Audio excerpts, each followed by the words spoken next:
नमस्कार, बहुत बहुत स्वागत और अभिनंदन आप सभी का द डिबेट में। मैं ब्रजेश मिश्रा हूं। बहनों भाइयों, आज किसान दिवस है और भारत के सर्वप्रथम और इकलौते किसान प्रधानमंत्री चौधरी चरण सिंह जी की आज जयंती है और हम सब और पूरा देश और विशेष तौर पर किसान भाई इस महान नेता के प्रति अपनी कृतज्ञता ज्ञापित करते हैं और हमें इनके जीवन से सीख लेने, सबक लेने, इनके त्याग, कठोर परिश्रम और किसानों के प्रति योगदान, सादगी और अनुशासन, ईमानदारी की मिसाल के लिए हम सबको इनसे सीखना चाहिए। हमें अपनी आने वाली पीढ़ियों को भी चौधरी चरण सिंह जी के बारे में बताना चाहिए कि वो क्या शख्सियत थे और किस तरह से उन्होंने किसानों के मुद्दे को लेकर राष्ट्रीय राजनीति में इसे एक व्यापक और बड़े विमर्श का मसला बना दिया था। आज किसानों के पास जो भी हक, हुकूक और अधिकार हैं, उनमें चौधरी चरण सिंह जी के योगदान को भुलाया नहीं जा सकता है। इसीलिए आज के दिन का किसान दिवस कहा जाता है। हम सब सौभाग्यशाली हैं कि उत्तर प्रदेश की धरती से जन्मे और हम सब सौभाग्यशाली हैं कि उत्तर प्रदेश का लेकर देश का नेतृत्व उन्होंने किया। किसानों के प्रति समर्पण की जो उनकी भावना थी, शायद भारत के इतिहास में इतने उच्च पदों पर बैठे हुए कभी किसी व्यक्ति में किसानों को लेकर इस प्रकार की सहृदयता नहीं रही होगी जो चौधरी चरण सिंह जी की रही है। उनकी जयंती पर मैं उनको प्रणाम करता हूं, नमन करता हूं और ईश्वर से प्रार्थना करता हूं कि उनकी दी हुई सीख से देश आगे बढ़े। भाइयों बहनों, करीब 1 महीना हो रहा है हमारे किसान भाई दिल्ली, हरियाणा, पंजाब, उत्तर प्रदेश और थोड़े बहुत जो लोग मध्य प्रदेश से किसान भाई आए हैं, ये बॉर्डर पर जमे हुए हैं। कई अन्य प्रांतों से भी आए हुए हैं। तकरीबन 1 महीने का वक्त होता जा रहा है। इस गतिरोध का ना तो समाप्ति हो रही है और ना इसका कोई समाधान निकल रहा है। ना तो ये किसी प्रकार का संयोग है, ना किसी प्रकार का प्रयोग है। दरअसल हमारे किसान भाई बेहद नाराज हैं और सरकार के खेती से जुड़े तीनों कानूनों को वो मानने के लिए तैयार नहीं है। वो चाहते हैं कि इन तीनों कानून को सरकार खत्म करके एमएसपी का एक नया कानून लाके गारंटीड करे। भारत सरकार कहती है कि कृषि के क्षेत्र में आधुनिकीकरण, निजी निवेश और कृषि की व्यवस्था को आगे बढ़ाने के लिए एक क्रांतिकारी कानून लेकर आई। लेकिन इस क्रांतिकारी कानून को हमारे किसान भाई मानने को तैयार नहीं है। उनको ऐसा लगता है कि उनकी जमीन छिन जाएगी और मार्केट में उनका उत्पाद कौड़ियों के भाव बिकेगा। जैसे इस बार धान की हालत उत्तर प्रदेश के भीतर हुई। 1886 रुपए की एमएसपी पर उत्तर प्रदेश में 700, 800, 900, 1000 रुपए की कीमत पे धान बेचने को हमारे किसान भाई मजबूर हुए। तो वाद और संवाद के बीच पिछले 10 दिनों से ये सारे गतिरोध लगातार और मजबूत होते जा रहे हैं। किसानों के जत्थे लगातार दिल्ली की तरफ कूच कर रहे हैं। पश्चिम उत्तर प्रदेश में 8 जिलों की पुलिस केवल यही काम कर रही है कि वो ट्रैफिक रोककर किसान ढूंढ रही है, ट्रैक्टर ढूंढ रही है, ट्रॉली ढूंढ रही है कि कौन है जो दिल्ली की तरफ बढ़ रहे हैं और उन्हें कैसे रोका जाए। तो आखिर किसानों को सड़क पर क्यों उतरना पड़ रहा है? सरकार उनकी मांगों पर विचार क्यों नहीं कर रही है? और क्या यह गतिरोध लंबे समय तक बना ही रहेगा? इसका समाधान क्या है? चीन, Pakistan, left ultra wing, left wing, वामपंथी, चरमपंथी, पता नहीं क्या क्या हर चीज से जोड़ने की कोशिश हुई, लेकिन ये किसान जस के तस वहां पर डटे हुए हैं।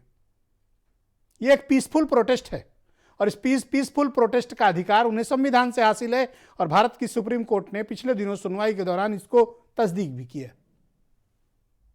तो अब केंद्रीय सरकार के पास इसका रास्ता क्या है? क्योंकि ये कानून केंद्रीय है। इसका क्या विकल्प है? कब तक हमारा अन्नदाता इस बेहद सर्दी में, जब दिल्ली में तापमान 2 से 3 डिग्री होता है, जब हम आप अपने घरों में रजाइयों के भीतर, कंबल के भीतर छिपे होते हैं, हीटर जलाकर बैठे होते हैं, सो रहे होते हैं, उस वक्त 2 डिग्री में हमारा किसान भाई खुले आसमान के नीचे सोने के लिए, धरना देने के लिए मजबूर है। सरकारों को संवेदनशीलता दिखानी ही पड़ेगी। किसी भी प्रोटेस्ट को अंतहीन समय तक के लिए छोड़ देना यह व्यवस्था को प्रभावित करता है और ये सरकार दिखाता है कि सरकार कॉम्पिटेंट उतना नहीं है हैंडल करने में जितना कि होना चाहिए।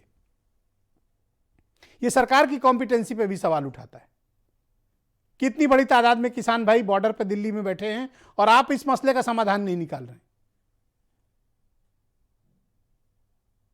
अगर किसान अपनी इन तीनों कानून को नहीं चाहते हैं तो उनके साथ दूसरे चक्र की बातचीत शुरू कीजिए ना। आपसे कन्विंस नहीं है वो कि उन्हें कानून नहीं चाहिए, तो आप उन्हें जबरदस्ती देने का काम क्यों कर रहे हैं? और अगर जो उनकी जायज मांगे हैं उनको आप नए इस कानून में सम्मिलित करिए, उनको कन्विंस करिए कि हम ये पीछे हटने को तैयार हैं, आपकी ये मांगे हम एडजस्ट करेंगे। उनकी चिंताओं को दूर करिए ना।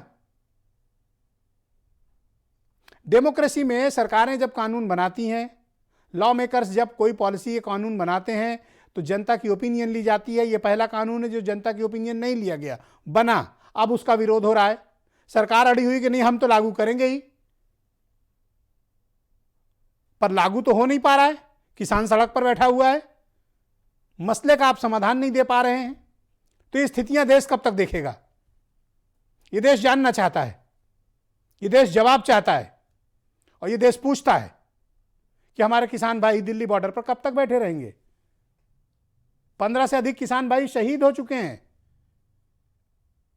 डेमोक्रेसी में एक एक जान इंपॉर्टेंट होती है, एक एक व्यक्ति की जान इंपॉर्टेंट होती है। यहां 15 से ज्यादा किसान भाइयों की सर्दी में मृत्यु हो गई। किसी भी सरकार के लिए यह बेहद चिंता का विषय होना चाहिए। हमें इसे राजनीति नहीं जोड़नी चाहिए, किसानों को राजनीति के दायरे में नहीं लाना चाहिए। वो हमारे अन्नदाता हैं, वो भारत की बैकबोन है, वो भारत की अर्थव्यवस्था का मुख्य हिस्सा है। जब कोरोना में सब कुछ बंद हो गया थे, यही थे जिन्होंने हमें जिंदा रखा। आज इनके साथ क्या हम व्यवहार कर रहे हैं? तो कुछ बातें, कुछ चीजें राजनीति नहीं होनी चाहिए, उसमें हमें समस्या का समाधान तलाशना है। अगर ये कानून इतनी बड़ी तादाद में किसानों को मंजूर नहीं है, सरकारों ने विचार करना ही चाहिए इस पे, और क्या रास्ता हो सकता है। ये विपक्ष पे आरोप लगाना या दूसरों पे आरोप लगाना या ये कहना फला ने फला को भड़का दिया। तो अभी तक कहा जाता था कि इस देश में विपक्ष एकदम खत्म हो गया साहब, बहुत कमजोर हो गया है। तो अगर ये इतने ताकतवर हैं कि देश के किसानों को भड़का सकते हैं, तो फिर सरकार को भी अपने पर विचार करना चाहिए। तो ये आंदोलन समाप्त कैसे हो, कौन इसमें पहल करे, सिविल सोसाइटी की क्या भूमिका हो, भारत की जुडिशियरी इसमें क्या करे, सरकार को भी सहृदयता दिखानी चाहिए, अड़ियल रुख छोड़ना चाहिए, और इस गतिरोध का समाधान तलाशना ही होगा, और कोई विकल्प इसका नहीं है। मैं चाहता हूं कि कुछ बयानात सुने आप, उसके बाद इस परिचर्चा को हम आगे बढ़ाएंगे। तीनों कानून वापस लिए बगैर उससे कम पे कोई समझौता और बातचीत के कोई तैयार हम नहीं है। तो बार बार इस तरह का पत्र लिख के और उस बात को लंबा खींचने का ये एक उनका षड्यंत्र मात्र हम मानते हैं। सरकार का किसान विरोधी नीति के खिलाफ लड़ाई है और अदानी अंबानी को किसान को ठगा के लूटने का साजिश के खिलाफ लड़ाई है। जब तक हमारा समस्या हल नहीं होगा, ये आंदोलन चलता रहेगा। सियासत पर हुकूमत उस तरह राज करती है, आंखें फोड़ती है और चश्मा दान करती है। जब सारे देश का किसान इनको नकार रहा है तो सरकार हमारे ऊपर जबरदस्ती क्यों थोपना चाहती है? इसके पीछे क्या राज है? हम अपना भला नहीं करवाना चाहते, सरकार जबरदस्ती क्यों कर रही है? किसान के चेहरे पर खुशहाली लाने के लिए ही आज कृषि क्षेत्र में तेजी के साथ सुधार के लिए प्रधानमंत्री जी के प्रयास से, उनके मार्गदर्शन से केंद्र सरकार ने 3 कृषि कानूनों में भी व्यापक सुधार किए। लेकिन जिन्हें किसान की प्रगति अच्छी नहीं लगती, देश का विकास अच्छा नहीं लगता, किसान के चेहरे पर खुशहाली अच्छी नहीं लगती, और लोगों ने गुमराह करके किसानों को भड़काने का काम भी शुरू कर दिया। हमारा भाव तो दे नहीं रहे, गन्ने के पैसे तो दे नहीं रहे, 18,000 करोड़ रुपए दे देंगे, गन्ने का भुगतान तो हो ही नहीं रहा। जो हमारा माल गया हुआ उसका तो भुगतान हुआ नहीं। इस आंदोलन का हल कब होगा, क्या उम्मीद करें हम लोग? तो सरकार बताओगी कब हल होगा, हमारे तो हाथ में है नहीं। जैसे पूरा गन्ना भुगतान हो गया, ऐसे ही उनका नुत्ते का बात है कि नुत्ता हो गया, ऐसे ही है। सरकार नहीं सुधर रही अभी। नौटंकीबाज पार्टी है इस समय, क्योंकि किसानों का आंदोलन पूरे देश में चल रहा है। वो ये संदेश देना चाहते हैं कि किसानों के सबसे बड़े हितैषी नेता चौधरी चरण सिंह जी के सबसे बड़े अनुयायी अगर कोई हैं तो मोदी जी हैं, भाजपा वाले हैं। इन नौटंकियों से काम नहीं चलेगा। आपने 3 काला कानून ऐसा पास किया है इस देश के अंदर किसानों के खिलाफ, जो किसानों के डेथ वारंट पे साइन करने का काम मोदी जी ने किया। हाँ, आके कोई कानून व्यवस्था बिगड़ेगी या कोई किसान भड़केगा, यहाँ आके तो किसान अपने आप शांत होता है, उसे अपने इतिहास, अपनी ताकत का एहसास होता है। हम यहाँ लड़ने तो नहीं आ रहे हैं, ना ही आपको राजनीतिक आयोजन है। असल में किसान के पाले में तो हमेशा ही गेंद रही है इस देश की। ये लोग मैच फिक्स कर रहे हैं। अभी इन्होंने अपनी आंखें खोली नहीं है, एक दिन इनकी आंखें खुल जाएंगी और ये अपने हट और जिद को छोड़ने को मजबूर हो जाएंगे। मसला लगातार फंसता जा रहा है। अगर आप ये सोचें कि इस मामले का कोई समाधान निकल रहा है, तो समाधान निकलता हुआ मुझे तो दिखाई नहीं प्रतीत हो रहा है। ये मसला बल्कि और पेचीदा होता जा रहा है। वैसे डेमोक्रेसी में बातचीत के जरिए पेचीदा से पेचीदा समस्याओं के हल टेबल टॉक के जरिए ही निकलें। सरकार ने भी यही चाहिए, किसान यूनियंस को भी यही चाहिए कि इस पर बैठें, विचार करें, बात करें, संवाद करें और संवाद से समाधान की ओर बढ़ें। यही एक रास्ता हो सकता है जहां हम देश की प्रगति के बारे में सोचें और उस पर विचार भी करें। मेरे साथ आज के इस कार्यक्रम में राकेश टिकैत हैं, भारतीय किसान यूनियन के नेशनल स्पोक्स पर्सन हैं। आईपी सिंह समाजवादी पार्टी से हैं। डॉक्टर मनोज मिश्रा भारतीय जनता पार्टी से हैं। वैभव महेश्वरी आम आदमी पार्टी से हैं। रोहित अग्रवाल राष्ट्रीय लोकदल से हैं और उमाशंकर पांडे कांग्रेस से हैं। और वीरेंद्र सिंह जी हमारे स्टेट हेड। बहुत बहुत स्वागत और धन्यवाद आप सभी का। टिकैत जी, कार्यक्रम की शुरुआत में आपसे करना चाहता हूं। करीब 1 महीना होने को आ रहे हैं और अब तक गतिरोध नहीं टूटा है, बल्कि मैं तो देखता हूं कि अब दोनों तरफ मोर्चाबंदी हो गई है। सरकार आपके आंदोलन को डिस्क्रेडिट करती है और कहती है कि आप लोग कहीं से स्पॉन्सर्ड हैं, और या तो विरोधियों ने आपको भड़का दिया है। तो अब तक चीन पाकिस्तान हो रहा था और आज बताया गया कि आप लोगों को विपक्षी पार्टियों ने भड़का के वहाँ पे बिठाया हुआ है। समाधान निकलते हुए मुझे दिखाई नहीं दे रहा है। तो ये गतिरोध कब तक चलेगा टिकैत जी? ये तो अभी चलेगा लंबा, क्योंकि सरकार सुधर नहीं रही। जो होता है ना, जब बंदर को बुढ़ापा आ जा तो गुलाटी मारनी नहीं छोड़ता। अभी सरकार गुलाटी मार रही, कभी चाइनीज बतावे, कभी पाकिस्तानी बतावे, कभी हकीम बतावे, कभी ये कुछ और बतावे, कभी ये ठलवा बतावे, कभी कहेंगे रिजाई के लिए आ रहे जी। तो अभी ये लगे हुए हैं उस काम पे। जब इन पे सुधार आ जाएगा, और ये भी चाह रहे हैं कि भाई हम सुधर जाएं, हम अपना पश्चाताप कर लें, और नए साल में 2021 में हमें उम्मीद है कि इसमें सुधार आएगा। और ये 2020 का तो, क्योंकि 2020 से तो परमात्मा के हों, ये इस साल से भी तंग आ गए, क्योंकि बहुत इसमें चीजें आई। तो इसमें जनवरी में कुछ सुधार की तरफ बात चलेगी, क्योंकि उनका 26 जनवरी आ जाएगी, किसान तिरंगा झंडा लेकर चलेगा। हम तो इन्हें छूट दे दी कि जो किसान को कहना आप कहो, 25 तारीख से 26 तारीख 36 घंटे देश में नेशनल टीका सर्टिफिकेट बटेगा। किसान तिरंगे झंडे लेके परेडों में शामिल होगा, जिलों की जहां पे पुलिस लाइन में, और यहां पे भी दिल्ली की तरफ को चलेंगे, तिरंगे झंडे लगा के चलेंगे। कि उस पर देखते हैं वाटर कैनन कौन चलाता है, क्योंकि वो दिन होगा कि तिरंगे झंडे पे कौन वाटर कैनन चलाएगा, उस दिन सर्टिफिकेट मिलेगा। इनको जो बताना है वो बता लें पहले ये, या तो ये ठीक हो जा। गांव की जनता तैयार हुई बैठी, कर्नाटक से, तमिलनाडु से, महाराष्ट्र से ट्रैक्टर से किसान आएगा दिल्ली। आ गया, उठ गए, अपने वाले सब लोग उठ गए, ये गिरेगी दिल्ली। और अभी रह रही ना, इसे और गिरेंगे। जो बता रहे हैं कि विपक्ष वाले भड़का रहे, अरे ना धमकी में तो प्यार की बात कर रहा, जिस भाषा में बात कर रहे उसी भाषा की मैं कह रहा। भाई ये भी तो बड़ी बड़ी रैली कर रहे हैं, हम भी रैली कर रहे। ये रैली सड़क पर करते हैं, हम सड़क छोड़ कर रहे। धमकी कहाँ दे रहे हम इनको? आवेंगे हम यहाँ पे, क्योंकि दिल्ली जो है ना वो ऊंचा सुनती है, तो आएंगे हम ऊंचा सुनाने। हमको तो वोट क्लब पर जगह दे दो, वोट क्लब पर जाएंगे हम। पहले भी वहां पर गए, दिल्ली की मखमली सड़कों पे को हमारा ट्रैक्टर भी चलेगा, तिरंगा झंडा लगा के चलेंगे। पर सरकार आपको घुसने नहीं देगी, तो माफी मांगनी और अगर आपने ऐसा किया तो फिर आपका पुलिस उसके लिए आपके इंतजाम के लिए रख बैठी है। क्या करेंगे? और पुलिस तो हम उसी पुलिस को तो देखेंगे, जौन सा तिरंगे पे वार करेगा उसी पुलिस को तो देखेंगे। देश में संविधान भी तो होगा, तिरंगे झंडे को जो डैमेज करेगा उसका कानून भी तो देश में ही है। तिरंगे का सर्टिफिकेट या तो ये लेंगे या हम देंगे, या तो ये माफी मांगे अपनी गलती की।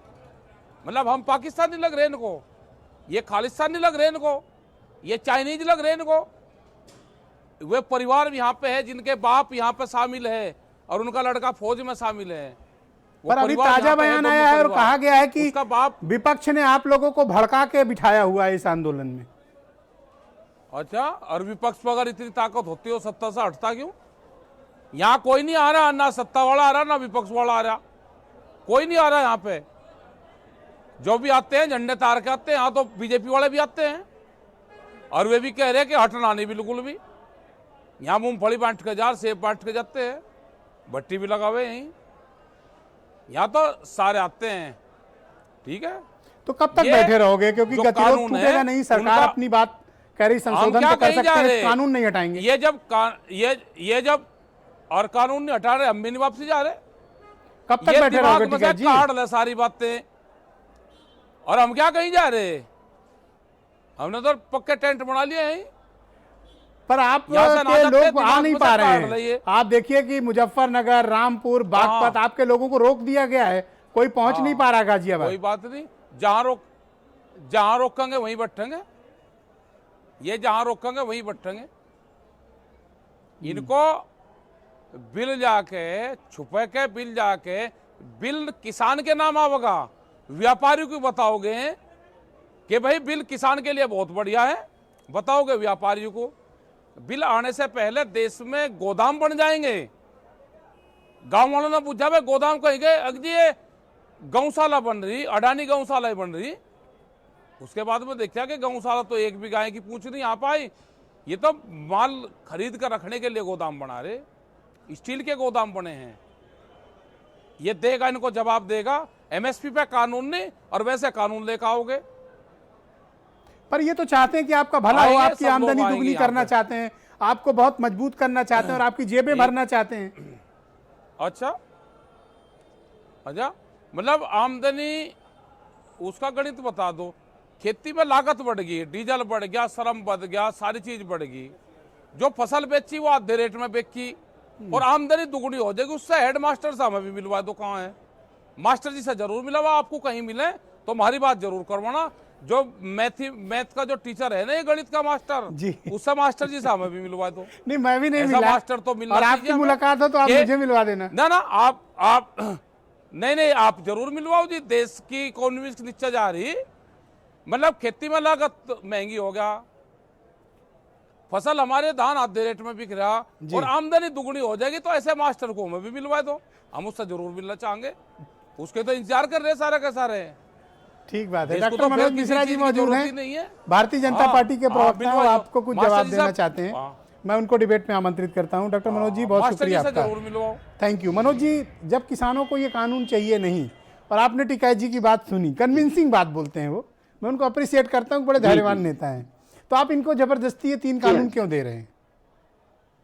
देखिए ब्रजेश जी, कि आज किसान दिवस पर स्वर्गीय चौधरी चरण सिंह जी को सादर नमन और श्रद्धांजलि अर्पित करते हुए अपनी बात शुरू करूंगा कि टिकैत जी बहुत बड़े किसान नेता हैं और देश के जाने माने नेता हैं, तो इनकी बात को काटने का साहस मुझ में नहीं है। लेकिन कुछ चीजें हैं जो वार्ता हुई होगी, तो उसमें टिकैत जी स्वयं रहे होंगे और सरकार का पक्ष समझा होगा। लेकिन जो मोटे तौर पर हम लोगों से जो बात आपकी हो रही है या जो देश की जनता देख रही है, उसके संदर्भ में भारतीय जनता पार्टी का पक्ष रखना मेरा रोल है इसमें। ये भारतीय जनता पार्टी क्या चाहती, देखिए किसानों के हित में अगर बात देखें तो जब 2013-14 में कांग्रेस की सरकार थी और 19-20 में जब भारतीय जनता पार्टी की सरकार है, तो उस समय जो कृषि का जो बजट था वो 23-24 हजार करोड़ था, जो 1,34,000 करोड़ हुआ आज इस अंतिम बजट में हुआ। तो इसका मतलब हमने कई फोल्ड, 6 फोल्ड या 7 फोल्ड हमने किसानी पर और एग्रीकल्चर पर बजट बढ़ाया। इसलिए कि भारत की आत्मा गांव में बसती है, देहातों में बसती है। तो मोदी जी ने पहला प्रयास ये किया कि बजट को कृषि ओरिएंटेड किया, और कृषि ओरिएंटेड बजट होने से सबसे बड़ा फायदा ये होता है कि किसानी को लाभ मिले, ये उद्देश्य होता है जी। दूसरी बात ये, जब उत्तर प्रदेश के संदर्भ में आएंगे तो जब योगी जी मुख्यमंत्री बने थे तो उन्होंने 36,000 करोड़ रुपए 86 लाख लघु सीमांत किसानों को ऋण माफ किया था। और दूसरा जो किसान सम्मान निधि मोदी जी की योजना आई, उत्तर प्रदेश में 24,000 करोड़ रुपया किसानों के खाते में गए किसान सम्मान निधि के कारण। डीबीटी के माध्यम से किसानों को पैसा दिया गया। नहीं, ये तो योजनाएं आप बता रहे हैं। ताजे गतिरोध पर मैं आपकी प्रतिक्रिया समझना चाहता हूं कि हमारा केंद्र की बीजेपी सरकार और प्रदेश की बीजेपी सरकार किसानों के हित में सर्वाधिक सोचती है और किसानों के हित में काम करती है।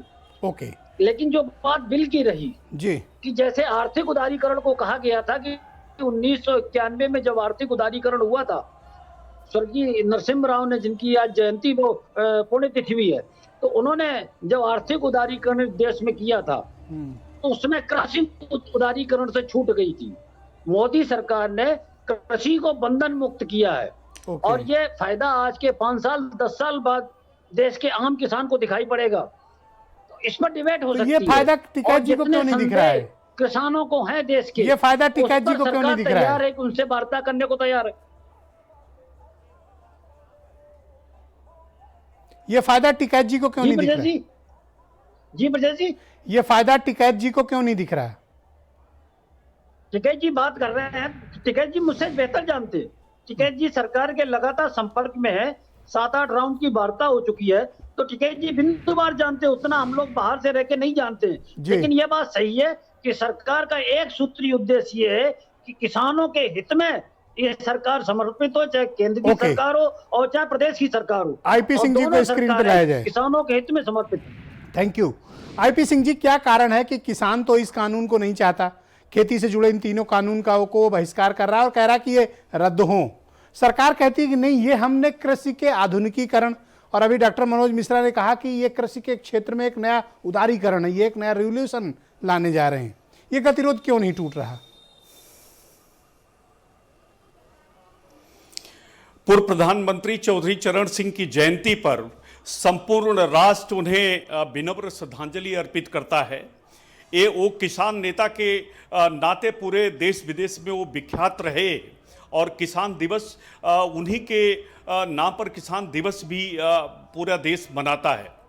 ऐसे में एक बार वो किसानों को संबोधित कर रहे थे तो उनके चौधरी चरण सिंह के मंच पर बड़े बड़े अक्षरों में जो पोस्ट बैनर लगे थे उस समय, उसमें लगा था कि टाटा बिरला की ये जागीर नहीं चलेगी, ये हिंदुस्तान किसानों का है, इस तरह के नारे लिखे हुए थे। और ये बात बीजेपी सरकार, चूंकि प्रधानमंत्री गांव में नहीं पैदा हुए, जो गृह मंत्री हैं वो गांव में किसान के बेटे नहीं हैं, उत्तर प्रदेश के मुख्यमंत्री पहाड़ पर पैदा हुए, तो इन्हें खेती किसानी का कोई ज्ञान नहीं है। प्रधानमंत्री जी गुजरात से आते हैं, 2003 से 2013 तक जब वो रहते हैं गुजरात में, तो 5,874 किसान आत्महत्या कर लेते हैं।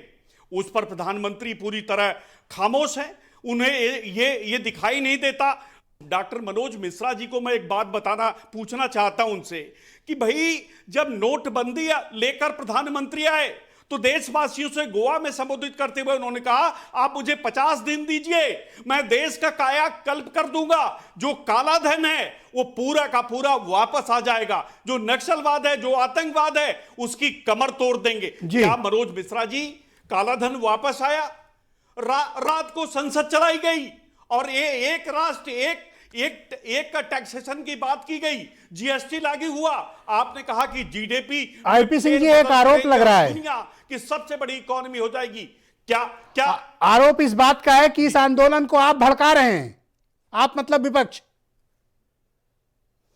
देखिए, यही सवाल है कि बीजेपी इस आंदोलन को लंबा खींचना चाहती है। यही प्रधानमंत्री का आज भाषण पूरे देश में चल रहा है। 2014 में जब वो पंजाब को संबोधित कर रहे थे तो पंजाब में उन्होंने कहा कि पंजाब वासियों के ऊपर कोई किसी तरह का आरोप नहीं लगाया जा सकता। आज बीजेपी के लोग, प्रधानमंत्री और उनके मंत्रिपरिषद के लोग खालिस्तानी बोलते हैं, वहां आतंकवादियों का जमावड़ा बताते हैं।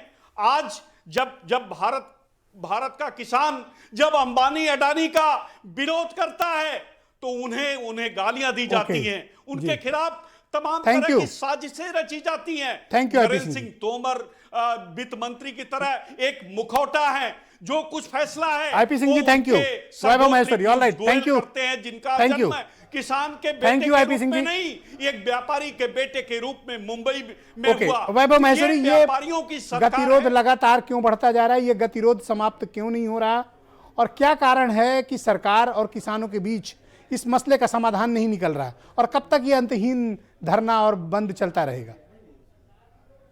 ब्रिजेश जी, धन्यवाद कि आप पहले लगातार इस डिबेट को चला रहे हैं। किसानों का मुद्दा बहुत महत्वपूर्ण है। तो जो भाजपा प्रवक्ता ने अपनी बात कही है, मैं उसको थोड़ा और सिंप्लीफाई कर दूंगा और छोटे में आपको ये बता दूंगा। भाजपा लगभग 10 साल बाद सत्ता में आई थी। आप कह लीजिए कि इनका 10 साल का करवा चौथ व्रत टूटा है। अब उसके बाद इन्होंने देश को खाना शुरू कर दिया। इन्होंने रेल बेच लिया, तेल बेच लिया, इन्होंने जहाज बेच दिए, इन्होंने ज़मीनें बेच दी। और उसके बाद जब ये कोरोना काल आया ना, तो इनको ये पता चल गया कि सारा का सारा कुछ हम डुबो चुके हैं, इकोनॉमी खत्म हो गई है, माइनस में चली गई है और एक कृषि सेक्टर अकेला ऐसा बचा हुआ है जो इकोनॉमी को संभाल सकने में सक्षम है। इसका मतलब अब सारा जो दम है वो उसी कृषि सेक्टर में बचा हुआ है। तो अब इनकी गंदी निगाहें इसके ऊपर चली गई हैं और ये तब ये काला कानून लेकर आए हैं कि किसानी को पूरी तरह से किसानों के हाथ से छीन लो। जिसको ये कह रहे हैं किसानों का भला करने के लिए आए हैं, बिल्कुल ऐसा ही है जैसे कि भेड़िए ने भेड़ की खाल पहनकर और इनके ऊपर हमला बोल दिया है। और ये बिल जिसमें सबसे ज्यादा ताज्जुब की बात यह है कि जिस कीमत पर मैं अपनी फसल को बेचना चाहता हूं, वो उस कीमत पर मुझे बेचने के लिए मतलब अधिकार ही नहीं है।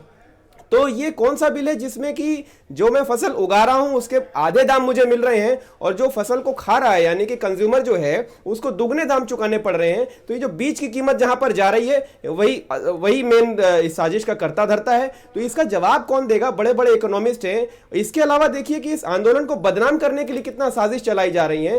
तमाम चैनलों के द्वारा फर्जी सर्वे चला रहे हैं। ये लोग कह रहे हैं कि ये देश का 80% किसान इसके समर्थन में है। मैंने तो भाई उनके प्रोग्राम में ये पूछा भी कि आपने किसानों से क्या सवाल पूछा, तो बड़े शातिराना ढंग से किसानों से सवाल पूछा जा रहा है कि आपको अगर खुला बाजार मिल जाए तो क्या आप खुश होंगे या नहीं होंगे? तो किसानों का कहना था हाँ भाई बड़े खुश होंगे। यानी आप देखिए भोले भाले किसानों को किस तरह के फर्जी सर्वे के जाल में उलझाकर ये बताने की कोशिश की जा रही है कि इस देश का किसान इस फर्जी बिल से बहुत खुश होगा। और इनकी ये गंदी निगाह इस सेक्टर पर पड़ गई है, इसको ये तबाह करके मानेंगे। लेकिन सल्यूट है इन किसान भाइयों को जो इतनी दिसंबर की कड़ाके की ठंड में इस देश के लिए खाद पानी तो आप इस देश के लिए ये लगातार जो है खाद पानी तो आप लोग टिके हुए हैं। खाद पानी देखिए खाद और पानी देना पड़ेगा वरना ये फसल सूख जाएगी, ये डेमोक्रेसी खत्म हो जाएगी। ओके, उमाशंकर पांडे जी को स्क्रीन पे लाया जाए। भाई उमाशंकर जी खाता है उसको खाद पानी देना। एक सेकंड रुकिएगा डॉक्टर साहब, पहला राउंड हो जाए, मैं सब आपको जवाब देने के लिए पर्याप्त समय होगा। आप खूब तसल्ली से सबका जवाब देना, मैं टाइम दूंगा आपको। उमाशंकर पांडे जी, भाई ये आप लोग क्या कर रहे हैं? आज कांग्रेसी पूरे उत्तर प्रदेश में ताली थाली बजाते घूम रहे हैं, आपको ये चस्का कब से लग गया है? ब्रजेश जी 1917 से 1917 से जब पहला किसान आंदोलन इस प्रदेश और देश में हुआ था, तब से हम किसानों के साथ खड़े रहे हैं। आपको याद होगा 1920 में प्रतापगढ़ में पंडित जवाहरलाल नेहरू जी आए थे और उस समय अवध किसान संगठन का गठन हुआ था। ये चस्का हमको तब से है। सहजानंद सरस्वती जी से लेके सर छोटू राम से होते हुए महेंद्र सिंह टिकैत से चौधरी चरण सिंह तक ये चस्का हमको तभी से है। चंपारण भी इसमें जोड़ लीजिए महात्मा गांधी जी का। तब से हम किसानों के साथ खड़े हैं। आज कृषि का अडानीकरण करने का लड़ाई चल रहा है, अंबानीकरण करने का खेल चल रहा है। मैं राकेश टिकैत जी को सुन रहा था, बहुत सही बात उन्होंने कही। आप देखिए वो असल में असली खेल वही है कि कैसे लैंड यूज को परिवर्तित करके खट्टर सरकार मई 2020 में ही अडानी को एग्रो कंपनी के लिए हजारों लाखों एकड़ जमीन दे देती है। कैसे पंजाब और हरियाणा में अडानी साहब ने पहले ही, ये कानून तो अभी आया ना अक्टूबर में, इसके पहले ही उनकी तैयारी थी और उन्होंने लाखों हेक्टेयर जमीन ले लिया। उन्होंने कोल्ड स्टोरेज खोल लिए, वेयर हाउसेज खोल लिए, बड़ी बड़ी कंपनियां उन्होंने पहले ही स्टेब्लिश कर लिया। पर जिनका आप नाम ले रहे हैं, जिन अडानी और अंबानी का, उनको तो आपने फैसिलिटेट आपकी पंजाब सरकार ने किया, तभी तो वो गोदाम लगा पाए ना। देखिए तभी तो भंडारण की स्थिति बना पाए, वो इंफ्रास्ट्रक्चर आपने सपोर्ट किया होगा, तभी तो कहीं किया उन्होंने। मैंने कहा राज्य सरकार न चाहे तो कोई 1 इंच जमीन नहीं ले सकता। ठीक है ब्रजेश जी, आप सही कह रहे हैं। किसी को पंजाब में आप भी जाके जमीन खरीद सकते हैं, हम भी जाके खरीद सकते हैं, उसमें सरकार से परमिशन की जरूरत नहीं है। एक बात दूसरी बात, उद्योग और उद्योगपतियों के खिलाफ कांग्रेस कभी नहीं रही। पंडित जवाहरलाल नेहरू जी गए थे पहला आयरन की फैक्ट्री लगाने के लिए जेआरडी रतन टाटा जी के पास, और तब पहला बनारस का रेल इंजन खुला था, डीजल इंजन। तो उद्योगपतियों के हम खिलाफ नहीं है, लेकिन उद्योगपति और प्रधानमंत्री जी के साथ मिलकर किसानों को लूटने का जो खेल चल रहा है, हम उसके खिलाफ उसके लिए क्या बीजेपी नेताओं का घर घेरोगे? ये क्या ठीक बात है? क्यों घेरोगे घर किसी का? ये लोकतंत्र हमको इजाजत देता है प्रदर्शन करने का। जा पाए घर में? तो हाउस अरेस्ट कर लिए गए, निकल नहीं पाए घर से। ये हिटलर, मुसोलिनी, प्रधानमंत्री जी कह रहे थे ना कि ऐसे कहा जा रहा है मुझको, यही इसीलिए कहा जा रहा है कि आप करते वही हो। अगर हमारे प्रदर्शन, शांतिप्रिय प्रदर्शन का अधिकार आप छीनोगे तो हम भी धीरे धीरे आपको आपके ही भाषा में जवाब देना जानते हैं। अंग्रेजों के पीछे चलने वाले इन पिट्ठुओं से ना हम तब डरे थे ब्रजेश जी, और ना आज डरेंगे। भेज दिया इन्होंने, कितने नेताओं को जेल भेजा, हम डरे क्या? नहीं डरे, मैंने पर्याप्त टाइम दिया। आप कृपया कोऑपरेट करें। रोहित अग्रवाल, जब दिल्ली पुलिस कह रही है कि भाई जयंत चौधरी और अजीत सिंह के आने से प्रॉब्लम हो सकती है किसान घाट पे, क्यों जबरदस्ती गए आप लोग वहां पे? ब्रिजेश जी, सबसे पहले तो मैं हमारे श्रद्धेय चौधरी चरण सिंह जी की 118वीं जयंती है, उनको नमन करना चाहूँगा। मैं आज बड़ा गर्व महसूस कर रहा हूँ कि हम उस दल की राजनीति कर रहे हैं जहाँ पे चौधरी चरण सिंह जी की विचारधारा है। इसके बाद मैं आपके प्रश्न पे आऊँगा कि विनाश काले विपरीत बुद्धि। चौधरी चरण सिंह पूरे देश की धरोहर हैं, किसान घाट पूरे देश की धरोहर है। आप किस चौधरी चरण सिंह के परिवार को रोक देंगे वहां पे जाके नमन करने से?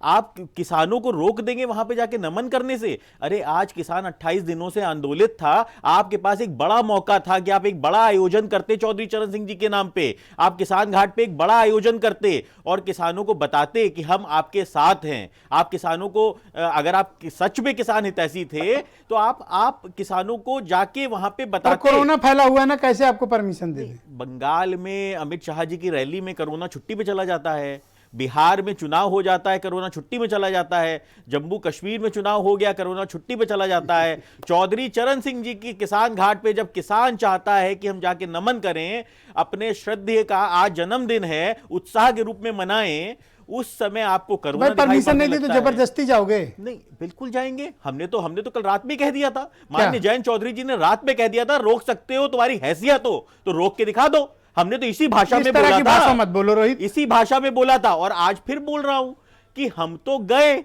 और चौधरी साहब को नमन करके आए और हम किसानों के बीच में भी जाएंगे, कार्यकर्ता के रूप में जाएंगे। किसान अगर कहते हैं कि साहब हमें नेता नहीं चाहिए, हमें राजनीतिक दल नहीं चाहिए, हम कार्यकर्ता के रूप में किसानों के बीच में जाएंगे और किसानों को कैसे कहेंगे कि आपके साथ हम खड़े हैं, कंधे से कंधा मिला के खड़े हैं, आपके लिए जो भी समस्या है उस समस्या के साथ हम खड़े हैं। अगर आज किसान पीछे हट गया तो देश बिक जाएगा। भारतीय जनता पार्टी का मुखौटा उखाड़ने का काम अगर किसी ने किया है तो किसान ने किया है। नोटबंदी के बाद व्यापारी नहीं कर पाया, इनका मुखौटा नहीं उखाड़ पाया। बेरोजगारी के बाद युवा इनका मुखौटा नहीं उखाड़ पाया। आज जब किसानों को बेचने का इन्होंने काम किया तो सिर्फ किसान की हिम्मत थी कि इनका मुखौटा उखाड़ के फेंक दिया। Thank you. राकेश टिकैत जी, मैं आपसे जानना चाहता हूं कि आज भी सिंघू बॉर्डर पर जो प्रेस कॉन्फ्रेंस किसान यूनियंस की तरफ से की गई, उसमें कहा गया कि हम अपनी ही मांग जो तीनों कानून रद्द करने की उसी पर कायम है, अब सरकार को कोई बात करनी हो तो करे। तो जब आपने ये शर्त रख दी तो फिर आगे बातचीत के सारे रास्ते तो बंद हो गए। और हम क्या बात कर रहे हैं उनसे? ये 2024 के बाद में भी बात होगी तो 2024 के बाद में बात करेंगे हम। इनकी जब समझ में आ जाए जब बात कर ले, हमको जेल भेज दे। इन्होंने कहा है ना, मैं दूसरे किसी उस पर था कि प्रधानमंत्री जी के पास में चाबी है इसकी, जब खोलना चाहेंगे खोल देंगे। हमें भी पता है कि चाबी है, वे अगर सुल्टी से खोलना चाहेंगे सुल्टी से, और उल्टी से खोलना चाहेंगे खोल देंगे उल्टी से भी। अरे भाई आप लोग कितने लोग हो? 2000, 3000, 4000, 5000 किसान तो दिल्ली बॉर्डर पे बैठे हो। इनको पकड़ने में कितना टाइम लगेगा? है जी ना। हाँ, हम भी तो कह रहे कि एक ये चाबी असली रख के, एक नकली बनवा कर रखे, घसवा के, एक नकली भी रखे हैं। ये दोनों चाबी है इनके पास में। हमको डंडे मारो, हमको भगा दो यहां से। भाई हम अगर बात नहीं मान रहे, हम गैर कानूनी तरीके से बैठे तो हमको भगा दो। कर रहे ने, सबके घरों पे पुलिस भेज रहे, सबकी इंक्वायरी बैठा दी, जो कुछ पहले मुकदमे थे वे निकल गए। यहाँ जो किसान आ रहा वो वापसी नहीं जाने का। ठीक है, जब उसको खेती में नुकसान हो रहा तो इन्हें जमीनों की कुड़क करने दो इनको। ओके। हम नुकसान कर रहे 50-50 लाख के, इनको बोर्ड भरने दो, वे नोटिस भेजने दो। अब अगर ये पूर्ण रूप से सख्त होगा तो किसान भी यहाँ से जाएगा ही नहीं। किसान गोली खा कर तो जा सकता है, वैसे किसान जाने वाला है नहीं। या तो ये ठीक ठीक सीधे सीधे भट्ट में बढ़ जा। अगर सांप भी है ना, वो बाहर उठल पठल करेगा, फना ठाओगा, फू फू करेगा, लेकिन अपने जब घर में जाएगा वहां सीधा पड़ेगा। इन किसानों ने वोट दे रखी इनको, ये हिसाब मांगने आ रहे हैं अपना। जो हमारे बाप दादाओं के साथ का हिसाब नहीं रख दिया ना पर इन्होंने। जितने चुनाव होते हैं बीजेपी जीतती है, आप ही लोग जिताते हो, और आज बीजेपी से नाराज होकर धरने पे बैठे हो भाई, क्यों? अरे बका कर कर लिया इन्होंने काम, तो दूसरे काम पे कर लिया इन्होंने। अब इनकी समझ में आ गया, अगर इनको ठीक लंबा चलना है तो ये बिल वापसी ले ले, जितना ही ठीक है। जितना इन्हें लेट आपके हिसाब से सरकार थोड़ी चलेगी कि आप ड्राइविंग सीट पे थोड़ी बैठेंगे सरकार की? अच्छा, और नहीं तो इन्हें करन दो काम जो कुछ ये कर रहे। किसान तो जाता नहीं वापसी, तो क्या कर लोगे आप? यही रहेगा यहाँ से है जी। क्या कर लोगे? ये इतने लोगों को क्या करेंगे, इनका यही रहेंगे हम। क्या कुछ करते हैं हम, तो शांति से बैठे यहीं। ओके, यहीं रहेंगे। ओके, आपके मित्र वीरेंद्र सिंह जी आ गए हैं डिबेट आप में। उठा कर भेज दो हमको। ओके वीरेंद्र जी, भाई 1 महीना होने को आ रहा है और कोई रास्ता नहीं निकल रहा है, और ये गतिरोध लगातार खिंचता जा रहा है, लंबा होता जा रहा है, और इसका कोई समाधान नहीं है। और उत्तर प्रदेश के एंड से दबाव बढ़ता जा रहा है। अब उत्तर प्रदेश के किसान दिल्ली बॉर्डर पहुंचने की कोशिश कर रहे हैं, हालांकि पहुंच नहीं पा रहे हैं क्योंकि पुलिस ने इतने नाके लगा दिए हैं दिल्ली जाने वाले, और स्पेशली जो गंगा पार करने के लिए 3 बड़े पुल हैं वहाँ पर पुलिस ने पर्याप्त इंतजाम किए। ये पहुँच नहीं पा रहे हैं जितना पहुँचना चाहते हैं ये लोग। तो ये गतिरोध टूट क्यों नहीं रहा है? मिर्जा जी, ये किसान है, ये गंगा पुल पे पुलिस लगा दोगे, तैर के पहुंच जाएंगे पानी में, चाहे जितना जाड़ा हो। तो ऐसा नहीं है। किसान आंदोलन बहुत तेज़ी से चल रहा है उत्तर प्रदेश में और पूरे देश में। आज राकेश टिकैत का सम्मान पूरे देश में इतना बढ़ गया है, और महेंद्र सिंह टिकैत की जो विरासत थी, आज उसको उन्होंने देश में जो ऊंचाई तक पहुंचाया है, मकाम तक, राकेश टिकैत ने सिद्ध कर दिया है कि जब जब इस देश में किसानों का मुद्दा आएगा तब तब वो तमाम जितने आरोप लगते थे आज खारिज कर दिया उन्होंने दिखा दिया 1 महीने में कि वो देश के असली किसान हैं और किसानों का दुख दर्द समझते हैं, उनके लिए तकलीफ उठा सकते हैं। बड़ी बड़ी गाड़ियों में, हवाई जहाज़ों में और मुख्यमंत्रियों के आवासों में खाना का जो आरोप किसान नेताओं पर लगता है, उस आरोप के विपरीत आज इस देश के समस्त किसान नेताओं ने राकेश टिकैत को अपना नेता माना है। तो मैं इसके लिए इनकी हिम्मत को बहुत सलाम करता हूं और सम्मान देता हूं। दूसरी बात, 1 महीने से किसान बैठा है, हमारे बीजेपी के साथी भी बैठे हैं। इन्हीं का नारा था कि बहुत हुआ किसानों पर अत्याचार, अब की बार फलाना सरकार। तो जो सरकार है वो पिछला अत्याचार क्या था? उसका कहना था कि किसान को गन्ना का मूल्य नहीं मिलता, किसान की जमीन को उद्योगपति कब्जा कर ले रहा है, किसान को धान का मूल्य नहीं मिल रहा है। तो क्या इस सरकार ने वो दर्द दूर किया? वो अत्याचार जो हो रहा था वो दूर हुआ? अच्छा, मनोज मिश्रा जी बैठे हैं, हमारी बात से बहुत वो असहमत हो सकते हैं, लेकिन वो शिक्षक हैं। अगर वो आलोचना करते हैं तो वो भी हम लोगों के लिए आशीर्वाद है, हम लोग उसको अच्छा मानते हैं। नहीं, लेकिन अंदर ही अंदर वो आपको बहुत पसंद भी करते हैं। अब ये हमने कहा ना, उनकी आलोचना भी हमारे लिए आशीर्वाद है, और हम लोग इस सम्मान के साथ, क्योंकि वो भी किसान के पुत्र हैं। ये आपकी हम्बलनेस है वीरेंद्र जी, आपकी हम्बलनेस है जी। वो भी किसान के पुत्र हैं, राकेश टिकैत भी किसान पुत्र हैं। तो जिसने इस धरती पर जो दर्द सहा है, खेत में काम किया है, फसल को सींचा है, रात भर रखाया है, और जब उसका पैसा नहीं मिलता है, उसका दाम नहीं वाजिब मिलता, तो स्वाभाविक है तकलीफ तो होगी। तो सरकारें जनता का दुख दर्द बांटने के लिए बनी है कि उद्योगपतियों का, यह इस देश की जनता तय करेगी। और तय करने का एक ही तरीका है चुनाव। तो जब चुनाव आता है तो जनता अपना मैंडेट देती है और देगी जी। लेकिन इन पिछले 7 सालों में अगर ये देखा जाए तो ये पहला मौका है ब्रजेश जी, मेरे एक साथी ने आज लिखा है सोशल मीडिया पर कि केंद्र सरकार की हालत उस दर्जी की तरह हो गई है जिसने पैजामा गलत काट दिया है और अब जो है किसानों को कच्छे के फायदे बताने में जुटी हुई है। अब ये समस्या आ गई है, लेकिन अब ये ना निगलते बन रहा है ना उगलते। अब क्या तो आपकी बात का जवाब दिया जाए जी। नहीं कच्छा नहीं, ठीक बात है। देखिए, आज चौधरी चरण सिंह का जन्मदिन है, किसानों के मसीहा हैं। आज उनकी आत्मा क्या रो नहीं रही होगी?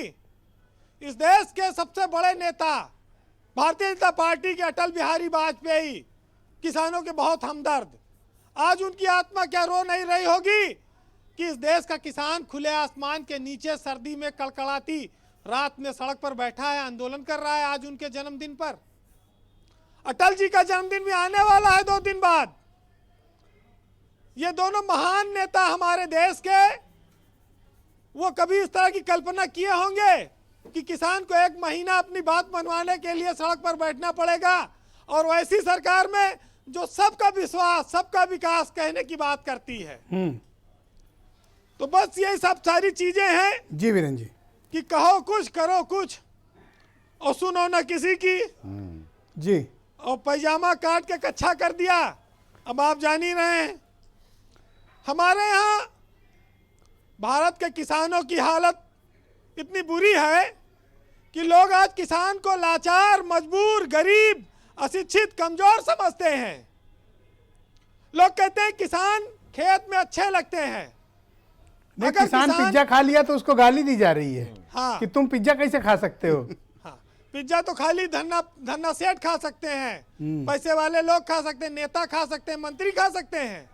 किसान का कोई जो है पेट नहीं है, किसान के बच्चों की कोई भावनाएं नहीं है। किसान के बच्चे मुफ्त में पढ़ते हैं स्कूलों में, उनकी फीस नहीं लगती क्या? किसान को गैस सिलेंडर फ्री मिलता है, किसान को रेलवे का टिकट, हवाई जहाज का टिकट, पेट्रोल की टंकी पे तेल, डीजल सब फ्री मिलता है। बड़ा जी वीरेंद्र जी, कंक्लूड करें। चलिए 4 लाइन सुनाता हूं आज आपको, क्योंकि रोज हम लोग कुछ ना कुछ कहते हैं, लेकिन ये आंदोलन खत्म होना चाहिए, कोई रास्ता निकलना चाहिए, बहुत जरूरी हो गया है।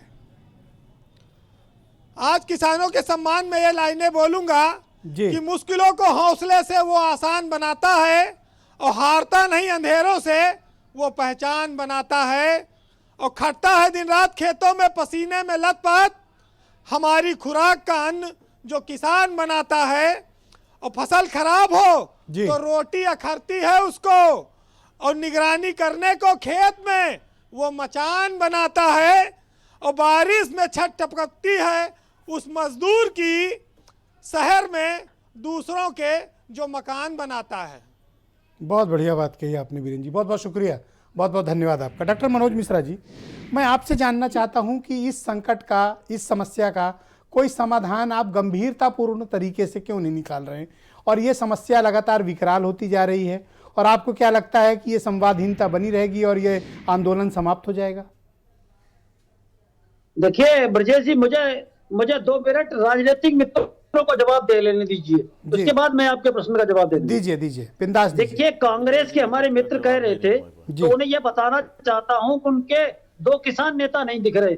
एक तो रॉबर्ट वाड्रा ने हरियाणा में हजारों एकड़ जमीन कब्जा करी थी, वो नहीं दिख रहे इस आंदोलन में, और गमले में गोभी उगा रहे थे चिदम्बरम जी नहीं दिख रहे इस आंदोलन में। आसाराम और गुरमीत तो दिख रहे हैं आपको, अपनी बारी में बोल लेना। अरे आसाराम के शिष्यों, सिर्फ गुरमीत रहीम के शिष्यों की और पेप्सी की, ये लोग क्या किस मुंह से बात करेंगे?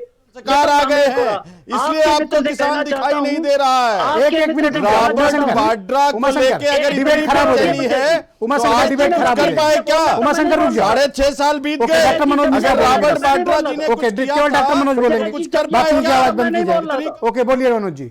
ब्रजेश जी, इनको रोकिए। हाँ, रोक दिया, आप बोलें। ब्रजेश जी, अब आपके मित्र के बारे में कहना चाहता हूं कि इन्होंने ये तीनों बिल जो आए इनको सबसे पहले नोटिफाई किया। अगर इन्हें इन बिलों से असहमत थी तो इन्होंने दिल्ली में नोटिफाई क्यों किया? ये आपके मित्र के लिए मैं एक एक जवाब दे रहा हूं। और समाजवादी पार्टी के मित्रों से पूछना चाहता हूं कि जो दादरी की भूमि किसानों से हड़पी थी श्रीमान मुलायम सिंह जी के सरकार में, गैस से बिजली बनाने के प्रोजेक्ट में, उस पर उनका क्या कहना है? ये सब लोग एक ही हमाम में डूबे हैं। ये मेरा टिकैत जी से एक निवेदन है कि आप किसान आंदोलन करिए, किसानों के हित की बात करिए। भारतीय जनता पार्टी सरकार भी किसानों के हित की बात करती है, लेकिन एक प्रश्न है कि आप इन तथाकथित नेताओं उनके राजनीतिक दलों से दूर रहिए। तीसरी बात, मोदी जी ऐसा क्यों करेंगे कि वो किसानों का अहित क्यों करेंगे? देश के किसान ये सोच रहे हैं, प्रदेश के किसान ये सोच रहे हैं, और उसका प्रमाण है कि देश के किसान मोदी जी पर भरोसा करते हैं। वो चाहे राजस्थान का चुनाव हो पंचायत का जिसमें किसान वोट करते हैं, चाहे गोवा का हो और चाहे किसी और प्रांत को, इतने प्रांतों के हो रहे हैं। तो किसानों की विश्वसनीयता, मोदी जी की विश्वसनीयता किसानों के बीच में सर्वाधिक है। और किसान जानता है कि हमारे में से निकला हुआ ये बेटा है। तो इसका समाधान आप कब देंगे? मुझे एक तय समय बता दीजिए कि इतने दिन में समाधान देंगे। देखिए, मैं उस स्तर का व्यक्ति नहीं हूं जो बता दूं कि समाधान कौन देगा। ये तो राकेश टिकैत जी और हमारा जो केंद्रीय नेतृत्व है, लेकिन हम बता सकते हैं जो पार्टी की लाइन है कि हम किसानों के हित में जाने के लिए किसी भी सीमा तक जा सकते हैं। आम किसान को, जो पूरे देश का 65 करोड़ किसान है, उसके हित के लिए आईपी सिंह को लाया जाए स्क्रीन पे। और योगी की सरकार प्रतिबद्ध है। Thank you. आईपी सिंह जी ये तो कह रहे हैं हम तो किसानों के साथ हैं और किसानों के लिए हम किसी भी सीमा तक चले जाएंगे। कितना प्रेम दिखा रहे हैं, और आप इन पर नियत पर शक करते हैं। देखिए, राष्ट्रवाद की खाल में ये छिपे हुए रंगे सियार हैं, और रंगा सियार जो होता है वो तरह तरह के आचरण करता है। कल अलीगढ़ मुस्लिम विश्वविद्यालय 100 वर्ष पूरे कर रहा था, तो ये उत्तर प्रदेश में जब प्रधानमंत्री आते हैं तो ये किस तरह से गुमराह करते हैं, कब्रिस्तान और शमशान की बात करते हैं। जब ये झारखंड जाते हैं तो जालीदार टोपी की बात करते हैं। जब बीजेपी मुसीबत में कहीं घिरती है तो ये रंगे सियार हिंदू, थोड़ा भाषा भारत, पाकिस्तान की बात करते हैं।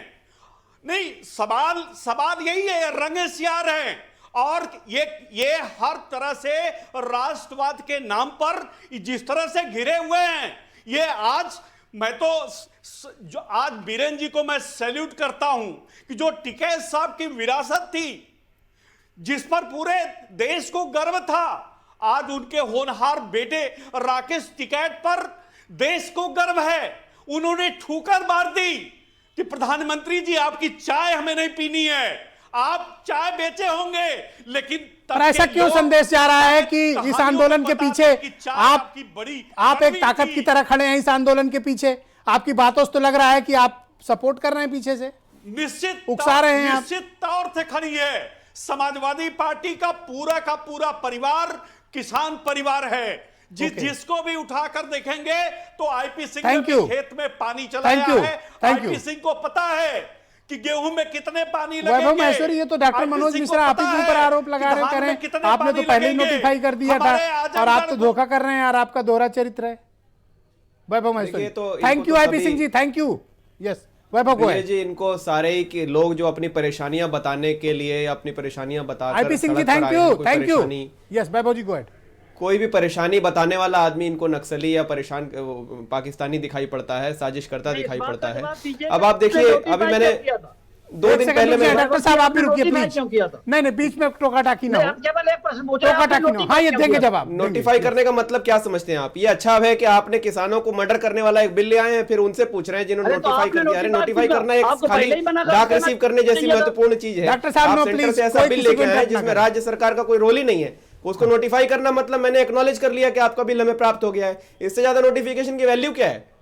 आपको अगर किसानों के वाकई हितैषी हैं या क्या मांग रहे हैं किसान? यही तो कह रहे हैं कि किसान अपना बिल वापस ले लीजिए। तो 20 दिन बाद आपको ड्रामा क्यों करना पड़ा कि फाड़ा जा रहा है बिल को, कानून को सदन के भीतर? ब्रजेश जी का प्रश्न है, उत्तर प्रदेश से ही किसानों को आप ही के पास सरकार ने छत्तीसगढ़ सरकार ने विधानसभा में प्रस्ताव पारित किया कि हम लागू नहीं होने देंगे, और ये नोटिफाई जारी करते हैं। ये बिल फाड़ने के बजाय इन्होंने प्रस्ताव क्यों नहीं पारित किया? ये पूरी पब्लिक को कंफ्यूज कर रहे हैं। वन बाय वन संसद में इसका विरोध किया, गलत तरीके से कानून पास किया, विरोध इन्होंने आपने प्रस्ताव क्यों नहीं पारित किया? देखिए हल्ला मचा के ना बात सही जो है वो गलत नहीं, इसका गलत बात सही नहीं हो जाएगी। हल्ला मचाने से सही बात गलत नहीं हो जाएगी। हल्ला आप मचाते हो, आप हल्ला मचाते हो, झूठ बोल रहे हो, आप लोग झूठी है, आप लोग झूठ बोलने वाले लोग हो, गरीबी लोग हो, आप महिलाओं की विरोधी है, नहीं आप गरीबी लोग हो, एक तरफ नोटिफिकेशन करते हो, प्रस्ताव नहीं पारित करते हो, क्या ड्रामेबाजी करते हो? अंबानी अडानी की तरक्की को आप जान पर खेल रहे हो, रिलायंस के खिलाफ लड़ते हैं और उन्हीं की तरक्की के लिए आप उन्हीं की बिजली सप्लाई करते हैं। ये क्या ड्रामेबाजी है?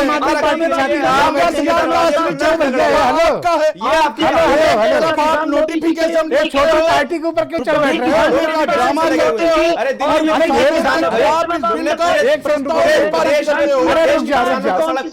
हकीकत होता है वो दिखता है। कांग्रेस ने सारा 10 सेकंड में अपनी बात कंप्लीट करें।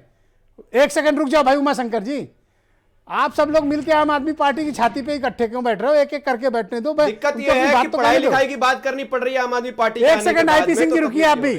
हाँ बोलिए, आप 10 सेकंड में अपनी बात खत्म करें। मैं ये कह रहा हूं ब्रिजेश जी, एक तरफ जो है यूपी के मुख्यमंत्री जी बेसहारा लोगों को कंबल बांटते हुए उनकी फोटो छपवाते हैं अपने कि हम बहुत दयालु हैं, रात में लोगों को ठंड लग रही है हम कंबल दे रहे हैं। अभी कल परसों की अखबार की बात है, करना भी चाहिए, अच्छा काम है। लेकिन लाखों किसान सड़क पर पड़ा है, वो भी तो बेसहारा है, वो भी तो एक मांग कर रहा है। वहां आपने पुलिस लगा रखी है कि मैं साहब उनको जाने नहीं दूंगा, उनको धरने में, उनकी मांग नहीं मान रहे, उनको आप सर्दी गर्मी की क्या प्रॉब्लम है आपकी? पीड़न कर रहे हैं। आज आप इतने बेचैन क्यों? उमाशंकर बताओ। नहीं, हम क्यों बेचैन होंगे? हम तो 1885 से वैसे नहीं, हम बोलने नहीं दे रहे हैं। हम तो किसानों के साथ खड़े हैं। आप देखिए लगातार आंदोलनरत हैं, लगातार हम जेल जा रहे हैं, बहुत सारे लोग टहल रहे हैं यूपी में और योगी जी ने उनको छोड़ दिया है। प्रॉब्लम क्या आम आदमी पार्टी से है? जी आम आदमी पार्टी से कोई प्रॉब्लम आपकी? हमें इस देश से प्यार है, लोकतंत्र हमने बनाया, संविधान हमने बनाया और उसी पर लोग चल रहे हैं। तो अकेले डेमोक्रेसी नहीं है ना, क्या प्रॉब्लम? डेमोक्रेसी आपके घर की थोड़ी है। लेकिन सिर्फ आप ही करोगे और कोई नहीं करेगा। ये जो पर्दे के पीछे वाली स्क्रिप्ट है उससे प्रॉब्लम है। देखिए भाजपा ये बड़े बेचैन हो गए हैं, इनका भारतीय जनता पार्टी का असली चरित्र जान लीजिए। अरे सुनिए, चुप रहिए, पहले चुप रहिए मनोज मिश्रा जी, चुप रहिए। देखिए आप इनका असली चेहरा देखिए, चिल्लाएंगे, भड़केंगे, श्रीमती क्यों चिल्ला रहे हो? सुनिए भैया, अरे सुनिए मनोज मिश्रा जी, क्यों चिल्ला रहे हो प्रभु? अरे सुन लीजिए, देखिए ये गुरुमी, ये राम की बात करके आसाराम के शिष्य बन गए हैं, ये मीत की बात करके गुरुमीत के शिष्य बन गए हैं। और हकीकत ये है कि ये अडानी और अंबानी के गुलाम बन गए हैं। इस देश के किसानों को अडानी और अंबानी के चरणों पर ले जाना चाहते हैं। 86% इस देश की जनता की थाली से कृषि के उत्पाद खत्म हो जाएंगे अगर अंबानी अडानी कानून को लागू कर दिया गया। Thank you. मनोज मिश्रा भी नहीं समझ रहे हैं। रोहित अग्रवाल आएगी, अंबानी अडानी का व्यापार चलेगा, तो 86% लोगों के थाली से हरी सब्जियां गायब हो जाएंगी। आज आलू, आप शांत हो जाए प्लीज, लोग खा नहीं पाए, और भी लोगों को बोलने का मौका देना है ना हमें। किलो आलू लोग खा नहीं पाए। Thank you. Okay Rohit Agarwal भाई, रास्ता तो निकलेगा नहीं, और रास्ता निकलेगा नहीं तो किसान भाई वापस जाएंगे नहीं, तो अब आगे के हालात कैसे होंगे और आप लोग इस आंदोलन में, आप लोगों की क्या भूमिका है?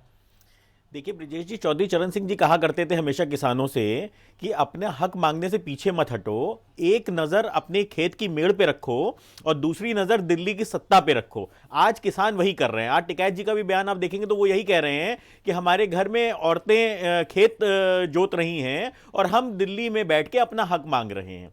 देखिए चौधरी चरण सिंह जी ने हमेशा कहा था कि देश की उन्नति तभी हो सकती है जब गांव की उन्नति होगी। जब गांव की उन्नति होगी तो जो उत्पाद होंगे देश के अंदर उसकी खपत गांव में आसानी से हो पाएगी। आप तो ऐसा बता रहे हैं जैसे चरण सिंह जी की हर बात आप मानते ही आए हैं। नहीं बिल्कुल, अगर मानते हो तो सब बात तो आज ये हालत नहीं होती। नहीं देखिए, हम तो चौधरी चरण सिंह जी की विचारधारा पे चलते हैं।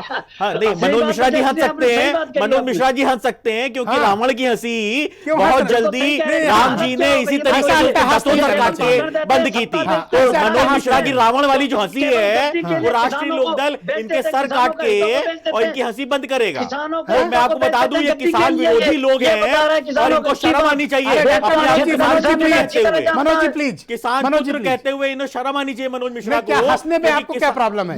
रावण वाली हंसी दिखा रहे हैं, रावण की हंसी दिखा रहे हैं यहाँ पे किसानों के विरोध में। इनको शर्म नहीं आ रही है। 28 दिन से किसान आंदोलित है, 28 दिन से जहाँ पे हम पानी छूने से डर रहे हैं ब्रजेश जी, हम और आप पानी ठंडा पानी छूने से डर रहे हैं, वहां पे सड़कों पे किसान सो रहा है। अगर इन्होंने हंस दिया तो आपको क्या प्रॉब्लम हो गई? हंसे ही तो, आपको क्या प्रॉब्लम? नहीं, ये किसानों की दुर्दशा पे हंस रहे हैं। अरे आप आज जो रावण वाली हंसी दिखा रहे हो मनोज मिश्रा, ये हंसी आपकी किसान रोने में बदलेगा 2022 में। किसान के पास जो ताकत है वोट की ना, वो आपके मुंह पे झापड़ मार के बंद करेगा। और जिस तरीके से मनोज मिश्रा आप ये रावण वाली हंसी दिखा रहे हो किसानों की दुर्दशा पे, थैंक यू, ये किसी तरीके से बर्दाश्त नहीं खा चुके ना ब्रजेश जी, ब्रजेश जी। नहीं, आशाराम को पूजने वाले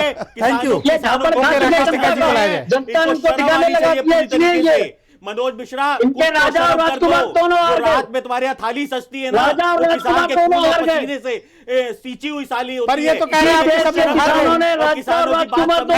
राकेश जी को लाया जाए, इन लोग को रोका जाए और राकेश जी को लाया। Thank you. ओके भाई राकेश जी, अगर सरकार की तरफ से कोई ठोस प्रस्ताव आता है, कानून रद्द करने के अलावा कोई प्रस्ताव आता है, तो क्या वो प्रस्ताव आपको मंजूर होगा अथवा नहीं? नहीं, वो तो कोई प्रस्ताव हो रही नहीं भाई। रास्ता हम यहाँ पर आगे और हमें जाना है फरीदाबाद, तो दिल्ली से ही तो रास्ता जाता है। ये तो है नहीं कि हम लखनऊ आएंगे और फिर फरीदाबाद जाएंगे। जब 3 कानून रद्द होकर ही कोई रास्ता बनता है तो वहीं जाएंगे। और जो पॉलिटिकल पार्टी है ये अलग सा ना लड़े। अभी बहुत गहनता सा मुद्दा चल रहा है। किसान ये भी देख रहा है कि विपक्ष कौन मदद कर रहा है और कौन नहीं कर रहा। यहाँ कोई नहीं आ रहा, टेंट सबके लिए लगा रखे, यहाँ कोई नहीं आ रहा। विपक्ष वाला भी सोने दिनदान में तो आ जा घूमने। आप भी अपना काम से पीछे अपना काम करो। आप लाठी डंडे का टाइम है भाई, सड़कों पे आओ, अपना खाओ, हाँ करो काम सब। तो अब आगे का रास्ता क्या है? आप कोई समाधान देंगे या फिर ये गतिरोध बना रहेगा? आगे का रास्ता नहीं, ये है कि वे बातचीत करें। बातचीत करने से पहले सरकार ये ना करे कि हर मंत्री उछल कूद कर रहा है, अगर भाई हम भाई कानून तो वापसी नहीं लेंगे और बात कर लो। अरे जो कुछ बात होगी अंदर बैठ के, जो 5 आदमी 10 आदमी जाएंगे वही बात कर लगा। या सारे गवर्नर बन रहे हैं। और बीजेपी से तो हमारी लड़ाई नहीं है ना, हमारी लड़ाई तो सरकार से है। ये बीजेपी के लोग क्यों ज्यादा वो करें भाई? ऐसे ही समाजवादी, ऐसे ही बीजेपी, ऐसे ही कांग्रेस। हमारी लड़ाई तो सरकार से है, जिसकी सरकार है। वो आपने दिल्ली के बीजेपी ने थोड़ा बनाए। दिल्ली के बीजेपी के एक सांसद का आपने स्टेटमेंट सुना होगा, उन्होंने तो किसानों को गाली दी। मैं उस गाली का जिक्र नहीं करना चाहता। गाली दी उसने गाली दी, उससे मिलेंगे, करेंगे उससे बात। किसके कहने पर दी? यहाँ तो किसी के कहने पे दी उसने। ये कहा कि ये तो किसी ने कहा, तो इसकी 120B की धारा लगती है इसके ऊपर। हम उसी आदमी को तो तलाश कर रहे हैं। मास्टर कौन है? जो सांसद उसे भी गाड़ी दुआ रहा है, उसकी तलाश है हमें। वो जिस दिन मिल जाएगा उस दिन इन्हें माफ कर देंगे सबको जो कहने से गाली दे रहे हैं। ढूंढ रहे हैं उनको भी, तलाश सबकी जारी है कि मदद सब लोग करवाओ। बहुत बहुत शुक्रिया आपका, बहुत बहुत धन्यवाद। और अपना ध्यान रखिएगा और हमारे किसान भाइयों का ध्यान रखिएगा जो आपके साथ वहाँ पर धरने पर बैठे हैं। उन सब की सेहत के लिए हम सब बहुत फिक्रमंद हैं और आप सब के लिए हम प्रार्थना करते हैं कि आप सब स्वस्थ रहें और डेमोक्रेसी में जो आपकी अपनी भूमिका है उसका निर्वहन ज़रूर हो। बहुत बहुत शुक्रिया, धन्यवाद, नमस्कार, शुभ रात्रि।